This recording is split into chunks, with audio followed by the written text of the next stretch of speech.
விழாவில் கலந்து கொண்ட சீமான், இது குறித்து தான் இந்த காணொலியில் நம்ம விரிவாக பார்க்க இருக்கோம்.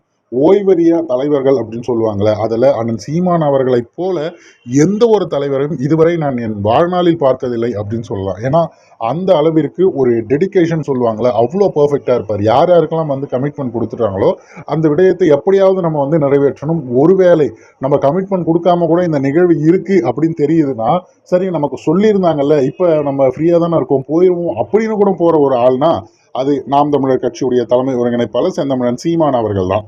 சமீபத்துல வந்து பாத்தீங்கன்னா கலைப்புலி தானு அவர்களுடைய இல்ல திருமண விழா நடக்குது. ஆனால் சீமான் அவர்கள் உடனடியாக போய் கலந்துக்கிறாரு.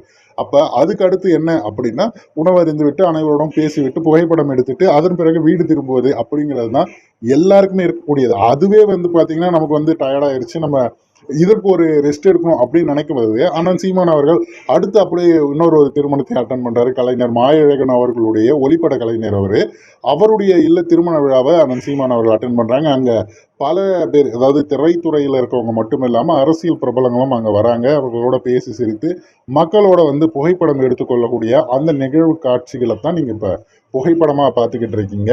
அண்ணன் சீமான் அவர்கள் இது போல ஒவ்வொரு விஷயத்தையும் வந்து பதிவு செய்கிறாரு. இந்த காணொலி பதிவு பண்ணுவதற்கான காரணம், இந்த அளவிற்கு ஒரு சின்ன சின்ன வேலைகள் இது வந்து பார்த்தீங்கன்னா நம்ம தவிர்த்தாலும் யாரும் பெருசாக எதுவும் சொல்ல போகிறதில்லை. ஏன்னா அவருடைய இருக்க பிஸி ஷெடியூல் எல்லாருக்குமே தெரியும். ஆனாலும் கூட நம்ம இதை சொல்லியிருக்கோம்னு சொல்லிட்டு அண்ணன் சீமான் அவர்கள் அவர் எப்படி இருந்தாலும் அதை போய் வந்து பார்த்தீங்கன்னா அட்டன் பண்ணுறாங்கன்னும் போது, மக்கள் பிரச்சனைக்காக ஆட்சி அதிகாரம் இல்லாமலே குரல் கொடுக்குற இந்த நபர் கையில் ஆட்சியும் அதிகாரமும் கிடைத்தால் எந்த அளவிற்கு நாம் தமிழர் கட்சி ஒரு மாற்றத்தை உருவாக்கும், சீமான் தலைமையில் நடக்கக்கூடிய ஆட்சி அதிகாரம் எப்படி இருக்கும் அப்படிங்கிறத நம்ம நிச்சயம் பார்க்க வேண்டும் அல்லவா? அதற்காகவாது 2026 தேர்தலில் நாம் தமிழர் கட்சிக்கு நீங்க வாக்களிக்கணும். சென்ற முறை போலதான் இல்லாம இந்த முறை நிரந்தர சின்னத்தோட போட்டியிடுறாங்க.